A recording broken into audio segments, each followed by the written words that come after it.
दोस्तों, दो कहावत बड़ी मशहूर है, जान है तो जहान है, और ऊपर वाला किसी को कोर्ट कचहरी के चक्कर में ना डाले, जिंदगी बर्बाद हो जाती है। ऐसा इस वजह से कि कोर्ट कचहरी से टाइम बर्बाद और हॉस्पिटल से इंसान का खर्चा बढ़ जाता है। दोस्तों, आज हर फैमिली के लिए दो चीज़ें बहुत इंपॉर्टेंट है, एक एजुकेशन और दूसरा हेल्थ। ये दोनों चीज़ें कॉन्स्टिट्यूशन के article 21 right to life and personal liberty और article 21A Constitution of India provide free and compulsory education to all children age group of 6 to 14 years में मेंशन है। इसी वजह से हमारे देश में एजुकेशन और हेल्थ नॉन प्रॉफिटेबल कैटेगरीज में आते हैं। नॉन प्रॉफिटेबल मीन्स आपका मकसद पैसा ही कमाना ना हो, लेकिन आप देख सकते हैं कि दोनों सेक्टर किस तरीके से आगे बढ़ रहे हैं और किस तरह से आम लोगों से ये पैसा ऐंठ रहे हैं। जहाँ पे इंडियन मार्केट 2020 में 117 बिलियन डॉलर थी, वो बढ़कर 2025 तक 225 बिलियन डॉलर तक हो जाएगी। वहीं health care industry 400 billion dollar तक हो जाएगी। हमारे लिए तो खुशी की बात है कि हम आगे बढ़ रहे हैं, नए रास्ते पर जा रहे हैं, डेवलपमेंट के रास्ते पर हैं, एम्प्लॉयमेंट जनरेट होगा। लेकिन इसका निगेटिव इम्पैक्ट ये है कि ये दोनों इंडस्ट्री ये पैसा आम लोगों की जेब से निकाल रहे हैं और उन्हें गरीबी रेखा में ढकेल दिया जा रहा है। आज हम यहाँ पर सिर्फ हेल्थ इंडस्ट्री के बारे में बात करें। हम देखेंगे ये कैसे ग्रो हुआ और हिंदुस्तान को वर्ल्ड फार्मेसी क्यों कहा जाता है और किस तरह से आम लोगों को लूट रहे हैं। बने रहिए हमारे साथ आखिर तक। आप देख रहे हैं द वाइट टीवी, मैं हूं आपके साथ वसीम।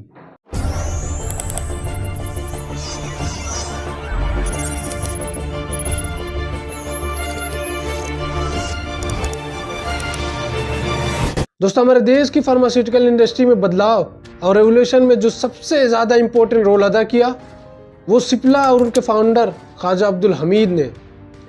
1935 में बनी ये कंपनी गांधीयन आइडियोलॉजी पर बेस्ड थी। शुरुआत से ही ये दवा लोगों को सस्ती और अफोर्डेबल प्राइस पर देना चाहती और वर्ल्ड वार 2 में इस कंपनी ने साउथ एशिया और अदर कंट्रीज को भी मलेरिया और डायरिया की दवाओं सस्ते दामों पर सप्लाई किया। 1961 में अब्दुल हमीद के बेटे यूसुफ हमीद जब सिप्ला को लीड करते हैं तो दूसरे कई फार्मास्यूटिकल जायंट के साथ मिलकर ब्रिटिश दौर में बने 1911 पेशेंट एक्ट को खत्म करने की मांग करते हैं। उनकी इस कोशिश के बाद पेशेंट एक्ट 1970 पास किया जाता है, जिससे इंडियन फार्मास को ब्रांडेड मेडिसिन का जेनरिक वर्जन बनाने का मौका मिलता है और वो उसमें कामयाब भी हो जाते हैं और आज हमारे देश को फार्मेसी ऑफ द वर्ल्ड कहा जाता है। 90 की दशक में अफ्रीका में HIV और एड्स की दवाओं के लिए जहां अमेरिका और दूसरी कंपनीज $10,000 का चार्ज करती थी, वहीं आगे चलकर सिप्ला ने सेम दवा $400 में प्रोवाइड कराई। इसीलिए इंडिया को वर्ल्ड चीपेस्ट हेल्थ स्ट्रक्चर माना जाता है। जहां पर अमेरिका और यूरोपियन कंट्रीज में एक सर्जरी के लिए 1 लाख का खर्च आता है, वही चीज इंडिया में 10 से 20 हजार में हो जाती है। लो कॉस्ट मेडिकल सर्विसेज की वजह से ही इंडिया मेडिकल टूरिज्म में 10वें नंबर पर आता है। नोटिस करने वाली बात यहाँ पर यह है कि फॉरेनर्स के लिए तो ये सस्ता है, लेकिन हमारे देश में 6 से 7% लोग सिर्फ हॉस्पिटल की बिल से गरीबी रेखा में चले जाते हैं। ऐसे लोग जिनकी जिंदगी नॉर्मल चल रही होती है, लेकिन परिवार में एक बंदे की बीमार होने और हॉस्पिटल की बिल से वो गरीबी रेखा के नीचे चले जाते हैं। इंडिया में 2 तरह के हॉस्पिटल हैं, एक पब्लिक हॉस्पिटल यानी कि सरकारी हॉस्पिटल, दूसरा प्राइवेट हॉस्पिटल। सरकारी हॉस्पिटल की कंडीशन किसी से छुपी नहीं है, ना ही वहाँ पर कोई अच्छा इंफ्रास्ट्रक्चर है और ना ही मेडिकल से रिलेटेड अपग्रेडेड मशीनरी है, और मेडिकल स्टाफ की कमी एक अलग ही सवाल है। WHO की माने तो 1000 लोगों पर कम से कम एक डॉक्टर होना चाहिए। पूरे देश में 10 लाख से ज्यादा डॉक्टरों की कमी है। आबादी के लिहाज से 1000 लोगों पर सिर्फ एक बेड अवेलेबल है। अगर किसी वजह से एक टाइम पर 100 लोग बीमार हो गए, एक ही मरीज के लिए बेड अवेलेबल है, तो वो बेड सिर्फ उसे ही मिलेगा जिसके पास पैसा और पावर है। और कोविड-19 में हमने ये सिचुएशन देखी है, और लंबी लाइन और भीड़ अलग ही मसला है।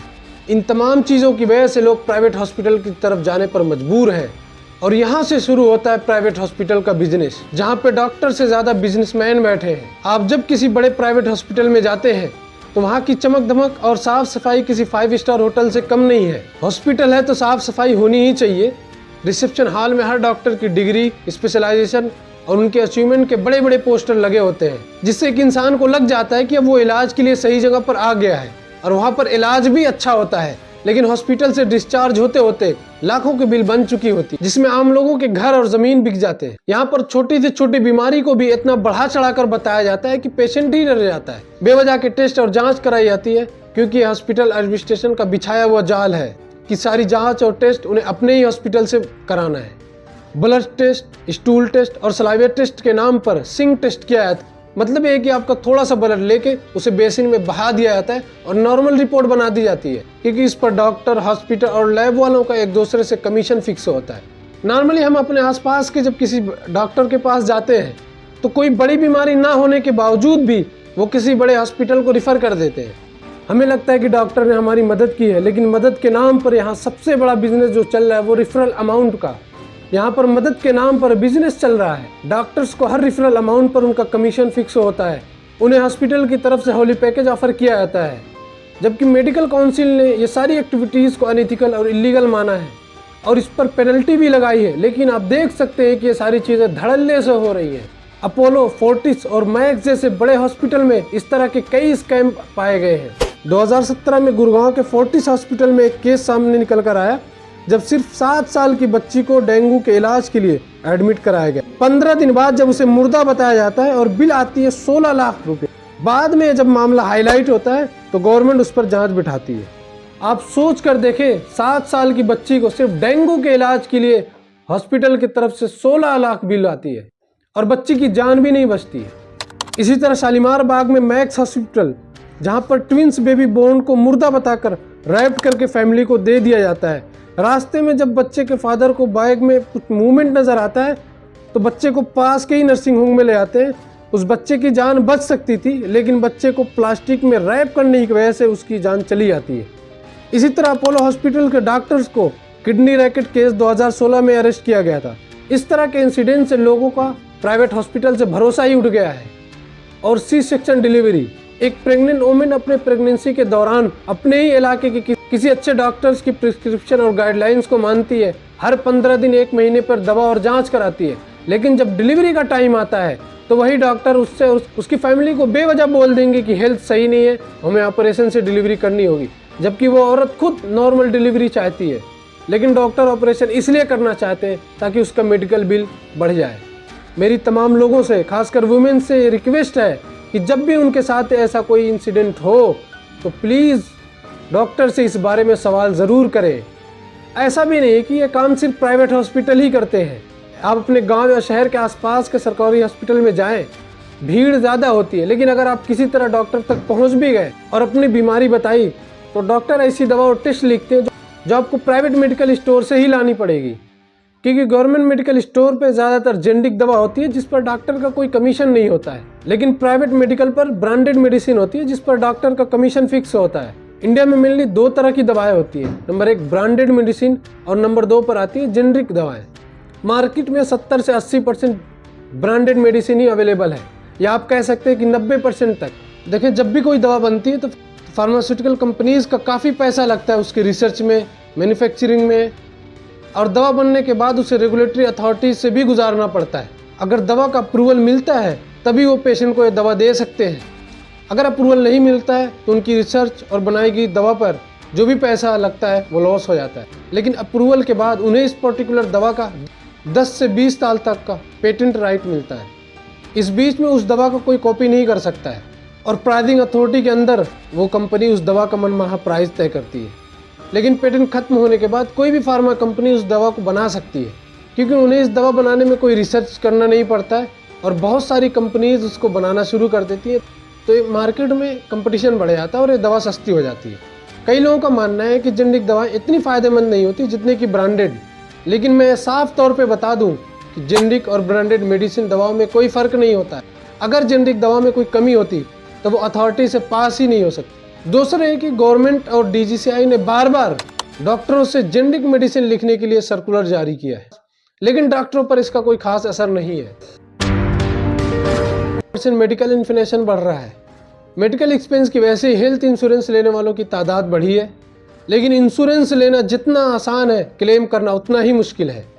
गवर्नमेंट GDP का 2% हेल्थ केयर इंडस्ट्री पर खर्च कर रही है, जिसे बढ़ाकर 4 से 5% किया जाना चाहिए, ताकि पब्लिक हॉस्पिटल के स्ट्रक्चर को इम्प्रूव किया जाए और लोगों को प्राइवेट हॉस्पिटल पर डिपेंडेंट कम किया जाए। सरकार की जिम्मेदारी है कि वो इंश्योरेंस कंपनीज को सही से रेगुलेट करे ताकि वो किसी के साथ फ्रॉड नहीं कर सके। भारत सरकार की आयुष्मान भारत जैसी स्कीम, जिसमें हर फैमिली को 5 लाख का हेल्थ कवरेज दिया जाता है, उसे सही तरह से इम्प्लीमेंट करे और मेडिकल स्कैम पर भी सख्त नज़र रखे, मेडिकल प्राइस पर भी कंट्रोल करे, हर डिस्ट्रिक्ट में ऐसी कमेटी अपॉइंट करे जो हर हॉस्पिटल का रेगुलर बेस पर ऑडिट करती रहे। तीसरे नंबर पे कि गवर्नमेंट को चाहिए कि हर हॉस्पिटल और प्राइवेट मेडिकल स्टोर पर जेनरिक दवाओं का कुछ परसेंटेज रखना मैंडेटरी कर दे ताकि लोगों को सस्ती दवा मिल सके।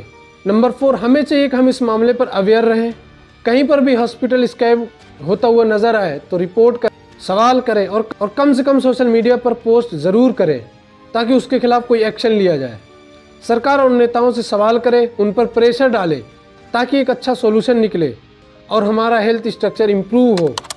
National medical council of India को चाहिए कि हॉस्पिटल और डॉक्टर्स को उनके द्वारा दिए गए सर्कुलर और एडवाइजरी की जांच करता रहे और कमी पाए जाने पर सख्त एक्शन भी ले। दोस्तों, देश में आज भी कुछ डॉक्टर हैं जिनकी फीस 1 रुपये से 10 रुपये तक है, जिन्होंने आज तक वो कहावत जिंदा रखी है जिसे कहा जाता है कि डॉक्टर्स भगवान का दूसरा रूप है, जिसमें पहले नंबर पर आते हैं पद्मश्री से सम्मानित डॉक्टर MC द्वार, जो आज भी सिर्फ 20 रुपये में इलाज करते हैं। इसी तरह आंध्र प्रदेश में MBBS डॉक्टर नूरी परवीन सिर्फ 10 रुपये फीस लेती है। इस तरह की कई मिसाल पूरे देश भर में आपको मिल जाएगी। आज भी बहुत से ऐसे डॉक्टर हैं जिनका ज़मीर जिंदा है और जिन्होंने इलाज के नाम पर लूट नहीं मचा रखी है। दोस्तों, आपकी क्या राय है इस मुद्दे पर? अगर कोई इंसिडेंट आपके साथ ऐसा हुआ है तो हमारे साथ ज़रूर शेयर करें। वीडियो अच्छी लगे तो लाइक करें, शेयर करें और सब्सक्राइब करना ना भूलें। Thank you.